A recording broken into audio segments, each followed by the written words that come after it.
윤석열 대통령은 후보 시절 기초연금을 월 40만 원으로 인상하는 공약을 내세운 바 있습니다. 이재명 후보도 같은 공약을 냈었습니다. 문제는 기초연금이 월 40만 원으로 늘어나도 가구 유형과 소득 인정의 금액에 따라 감액될 수 있어서 대상자들 사이에서 논란이 되고 있습니다. 공약대로 월 40만 원으로 인상된다 믿었는데 국민연금과 연계하여 감액한다는 내용 때문에 속았다고, 부당하다고 생각하는 사람들이 많습니다. 의견은 크게 두 가지로 나뉩니다. 열심히 일해서 국민연금을 냈는데 그로 인하여 기초연금이 깎이는 것은 역차별이라 하는 의견. 기초연금은 복지의 성격이기 때문에 소득에 따라 차등을 두는 것은 당연하다는 의견으로 나뉘고 있습니다. 여러분은 이에 대해 찬성하시나요? 반대하시나요? 내가 얼마 받느냐의 문제보다 내가 남보다 얼마를 적게 받느냐로 생기는 문제이기 때문에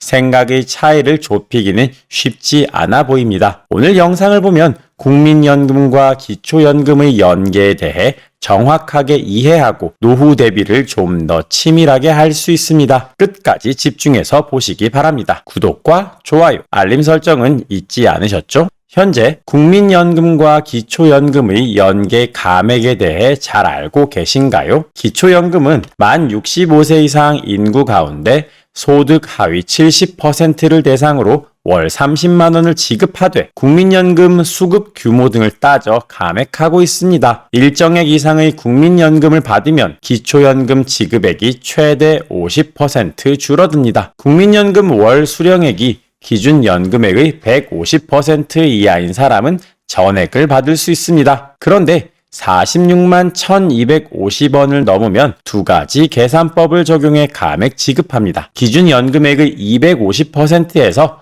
국민연금 수령액을 뺀 액수와 국민연금 A급여액에 따른 연금액 가운데 큰 쪽으로 줍니다. 간단하게 말해서 46만 1,250원이 넘는 사람은 기초연금을 전액 받는 것이 아니라 깎입니다. 그러므로 기초연금을 40만 원으로 인상해도 그전에도 감액되었던 분들은 인상된다고 해서 기초연금을 40만 원 받는 것이 아닙니다. 기초연금은 보편적 복지인가요? 선별적 복지인가요? 먼저 연계 감액을 찬성하는 사람들과 국가의 입장은 이렇습니다. 국민연금은 A값과 B값으로 되어 있습니다. 그중 A값은 연금 수급 직전 3년간의 평균 소득 월액을 전국 소비자 물가 변동률에 의하여 연금 수급 전년도의 현재 가치로 환산하여 환산한 금액을 3으로 나눈 금액입니다.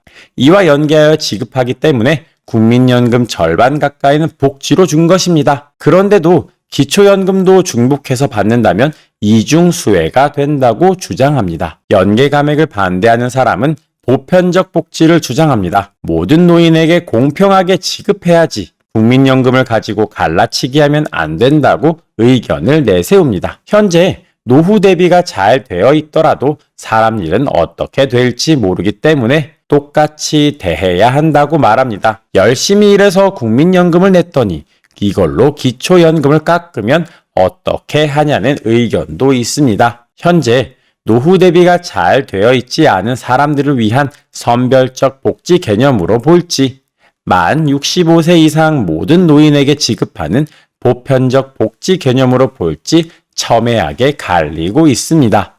여러분이 해야 할 것은 세 가지입니다. 첫 번째, 노후 소득을 정확하게 파악하라. 나의 노후 소득이 어떻게 되는지 잘 알고 계신가요? 노후 소득은 근로소득, 연금과 투자상품 등에서 나오는 금융소득으로 나눌 수 있습니다. 개인마다 상황은 다르겠지만 보통 부부가 월 250만 원 정도의 노후 생활비가 필요하다고 합니다. 내 통장에 얼마나 들어오는지 정확하게 파악해야 합니다. 자신의 현재 상황을 정확하게 파악해야 합니다. 그래야만 정확하게 계획을 세울 수 있습니다. 주먹구구식으로 노후 대비를 하면 안 됩니다. 치밀하게 해야 합니다. 기초연금이 추가로 들어온다면 금융소득이 그만큼 늡니다. 그럼 계획도 달라집니다. 수입이 늘어나는 만큼 현재 노후 대비를 위해 투자하고 있는 금액을 낮출 수 있습니다. 목표 수익률을 낮추고 조금 더 안정성에 무게를 두고 투자를 할 수도 있습니다. 그러므로 노후 소득을 정확하게 파악해야 합니다. 두 번째, 팩트 체크를 정확하게 하고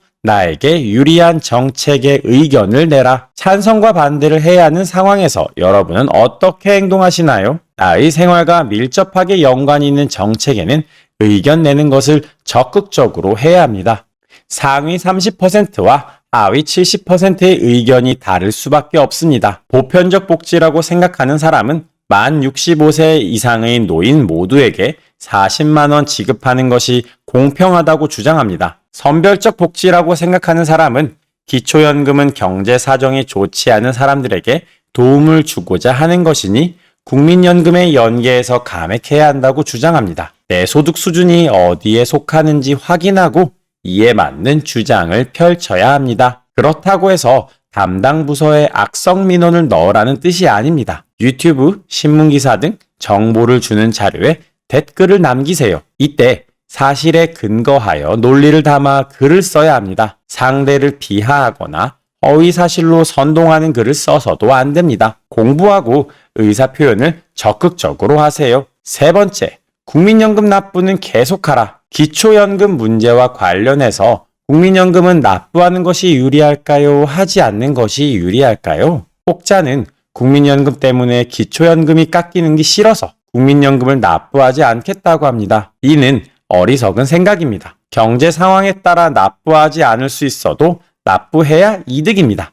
소득이 낮아 납부 금액이 적을수록 수익률이 높습니다. 기초연금은 일회성 정책일 수 있습니다. 정권이 바뀌고 사회의 분위기가 달라지면 없어질 수도 있습니다. 그렇기 때문에 기초연금 깎이는 게 싫어서 국민연금 납부하지 않는다면 멀리 내다봤을 때 손해일 수 있습니다. 헤럴드 경제 10월 15일자 기사입니다. 23일 정부와 정치권에 따르면 최근 대두한 기초연금 10만원 인상 방안 중 추가 소요 재원이 가장 큰 방안은 소득 하위 70% 규정을 없애 전 고령층에게 기초연금을 지급하고 부부가 모두 기초연금을 받을 경우 20%를 감액하는 제도를 폐지하는 시나리오다. 이럴 경우 기획재정부에서 파악한 추가 소요 재원은 내년 최대 18조 원에 달한다. 부부 감액 제도를 유지한 채 전 고령층으로 범위만 확대해도 추가 소요 재원은 15조 원에 달하는 것으로 추정됐다. 기초연금의 국민연금 연계 감액은 없어지지 않을까 생각합니다. 왜냐하면 윤석열 정부의 국정 지지율이 낮은 상황에서 총선도 앞두고 있습니다. 정부와 여당에서는 총선 득표를 생각 안 할 수 없습니다. 예를 들어 A는 10만 원을 주고 B는 7만 원을 주면 B가 불만을 갖습니다. A보다 3만 원을 덜 받기 때문입니다. 그런데 A도 10만 원, B도 10만 원을 주면 A가 반대할 필요는 없습니다. 그럼 B에도 10만 원을 주면 총선에서 표를 또 얻을 수 있습니다. 그래서 각종 유튜브 영상이나 신문 기사에 총선으로 심판하겠다는 댓글도 달리고 있습니다. 오늘은 기초연금 인상과 관련된 논란에 대해 정리해봤습니다. 여러분이 해야 할 일을 다시 생각해 보시죠. 첫 번째, 노후 소득을 정확하게 파악하라. 두 번째, 팩트체크를 정확하게 하고 정책의 의견을 내라.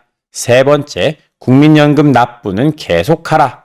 노후 준비를 할 때 공부는 필수입니다. 누군가가 알아서 잘해주겠지 생각하지 말고 나와 관련된 문제는 적극적으로 공부해야 합니다. 다음번에는 더 좋은 영상으로 찾아오겠습니다. 감사합니다.